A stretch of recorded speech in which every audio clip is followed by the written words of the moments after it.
భారత్ పాకిస్తాన్ మధ్య యుద్ధ విరమణ శాంతి చర్చలకు స్వాగతం పలుకుతా ఉన్నాం. ఇది ఒక విధంగా ఎప్పుడైనా యుద్ధం అనేది మానవాళికి వ్యతిరేకమైంది. అంటే టెర్రరిస్టులు ఇంకా ప్రమాదకారి. అందరూ టెర్రరిస్టులను అంతం చేయడానికి కావాల్సిన ఏర్పాటు చేయాల్సిందే.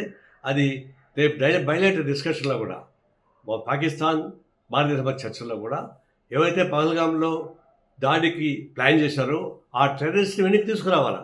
ఎందుకంటే గతంలో బాంబేలో హోటల్ పైన దాడి చేసిన టెర్రరిస్ట్ వెనక్కి తీసుకొచ్చారు కదా, అదే పద్ధతుల్లో వీళ్ళని కూడా టెర్రరిస్ట్ కూడా వెనక్కి తీసుకోవాల్సిన అవసరం ఉంది.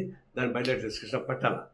ఇంకొకటి, ఇప్పుడు శాంతి చర్చలు కొనసాగిస్తున్నాయి కదా, మరి ఒకప్పుడు నేను చెప్పిన దాన్ని నాకు నారాయణ పాకిస్తాన్కి పంపించాలని చెప్పేసి కొంతమంది బీజేపీ నాయకులు అవాక శాఖలు వాగారు.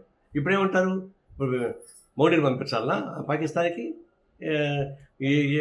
అనేక మందిని చనిపోయారు, 26 మంది చనిపోయారు, ముఖ్యపక్షాన్ని పెళ్లి చేయడం సరిపోయింది. అంత బాధపడిన వాళ్ళకంతా కాంపన్సేషన్ ఎవరు ఇస్తారు? వాటిపైన ఎవరు బాధ్యత ఇస్తారు? మరి అవన్నీ లేకుండా ఎందుకు సీజ్ ఫైర్ అయ్యారు? ఎందుకు పీఓకి ఎందుకు ఆక్రమించుకొని రిసీవ్ చేశారు? ఇవన్నీ చూసినప్పుడు మీరు టాక్టిఫుల్గా భారతదేశం అడ్డం పెట్టుకొని చేసే వ్యాపారం తప్ప కూడా నాకేం కనపడలేదు. సిన్సియర్గా మేము టెర్రరిస్ట్ మీద దాడి చేయమని గిట్టికి చెప్పిన దానికి మమ్మల్ని అపార్థం చేసుకుంటారా? మేము తీవ్రంగా నిరసిస్తున్నాం. ఈ శాంతి చర్చను స్వాగతిస్తూ ఉన్నాం.